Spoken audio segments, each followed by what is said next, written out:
Hello guys, good afternoon. Ang gagawin natin ngayon guys, balatan natin yung ating kamuting kahoy or bulanghoy sa Bisaya. Yan guys, turo ko sa inyo kung paano magbalat kasi ngayon magluluto tayo ng kamuting kahoy with gata guys. Okay, let's start na. Una dito, putulin muna yung sa dulo. Yan.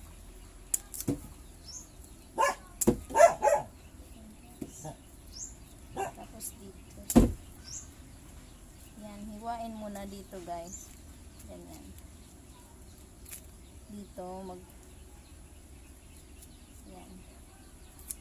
Yan, tapos pag nahiwa na yan, diretso na yan siya balatan guys, oh. Ayan, oh. Madali na lang yan siya. Ganyan. Anuhin nyo na lang. Ayan. Ayan guys. See, diba? Madali lang pagbalat guys. Pag nihiwa nyo lang sa gitna. Ayan. Madali lang siya.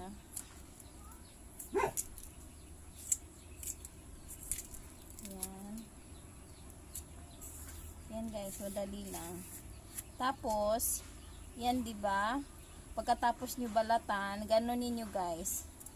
Para yung sa inner part na after sa balat, makuha siya. Yun kasi ang turo na gawin. Yan. Kunin yung inner part sa ano. Yan, ganyan siya guys. Bali, tanggalin yung ano, flawless na part. Ayan. Kasi ganyan na yung turo. Para daw sa ano yan. Hindi ko lang alam. Basta sinusunod ko lang yung matatanda. Ayan. So, rough na siya. So, kunin mo yung ano. Kunin yung flawless na part. Ano yun sa Tagalog. Ayan.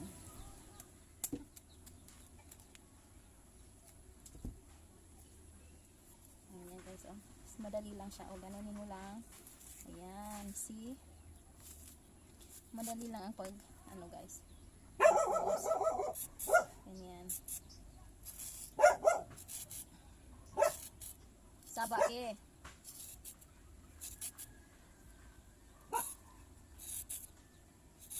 May maso ko guys. Ganyan. Pwede doon i-ganin nyo. Pwede din ganun. Parang pinabinabalatan. Ayan. Pero madali kasi pag ganyan eh. Ganyan. Ayan. Ayan.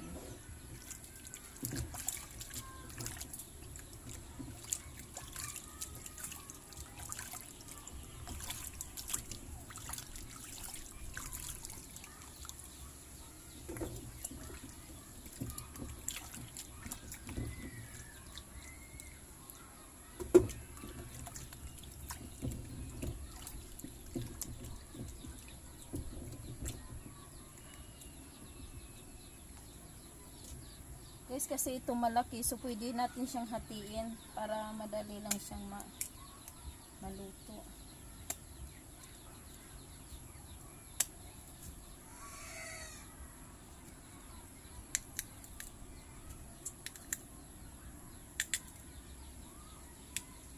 Ayan.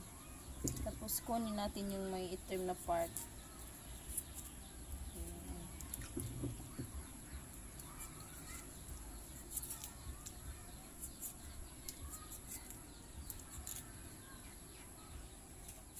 Na natin ilagay sa ating kaldero guys, oh. Ayan, ang isabaw natin dyan guys, yung pangalawang, ang isabaw natin is yung pangalawang piga ng gata. So, tara guys, saing na. Ito na yung ating niyog. Isang buong niyog lang to guys, kasi makunti lang yung ating kamuting kahoy. So, ang ilagay natin na tubig guys, i-measure lang natin. So, about 2 cups of water. Ayan. Dalawa lang sa unang piga. Meaning yung pure na ano. Ay, hindi pure. I mean, ano nga. First piga. Ayan. Don't worry guys, nag-wash hands ako ng mabuti. At pag ginawa nyo to, dapat malinis ang kamay nyo. Tapos pigain ng mabuti para ano talaga yung gata niya.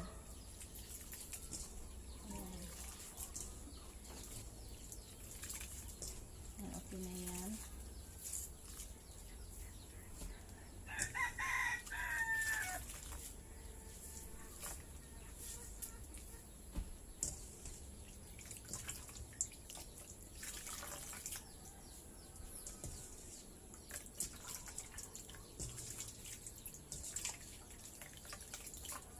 Yan, kuha tayo ng strainer. Yun guys, ito yun. Salaon guys. Yun, sala dito.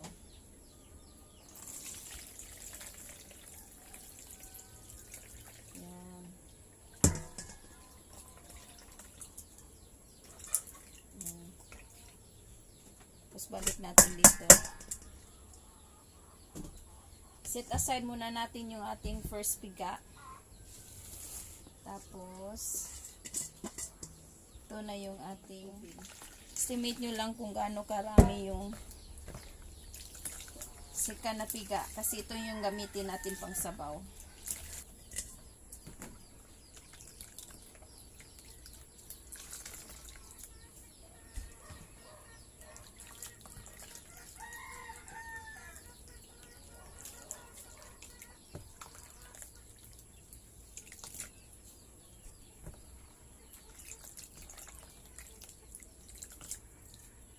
Guys, tapos na diretso na natin to guys, ilagay na natin yung ating sika na piga. Ayan.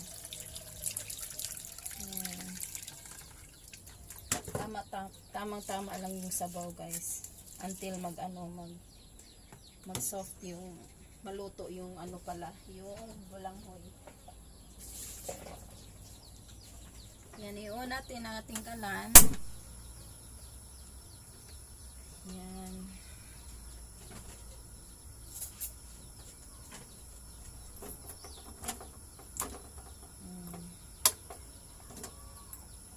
Para lang nagsaing kayo ng kanin guys. Tingnan na lang natin mamaya pag okay na siya. Takpan na natin. Yan guys, tingnan natin. Ayan, kumulo na siya. Ayan, kumulo na. Pero hindi pa yan siya luto guys. Mamaya balikan lang natin. Yan guys, ilunod na natin yung ating first piga na gata. Ayan.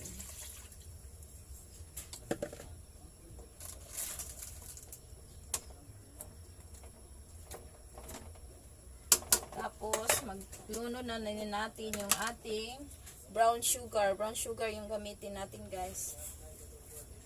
Ayan.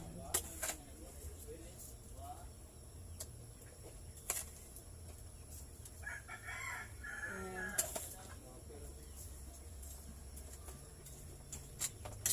Adjust nyo na lang. Kayo na pong bahala kung gaano karami yung brown sugar ang nilagay guys.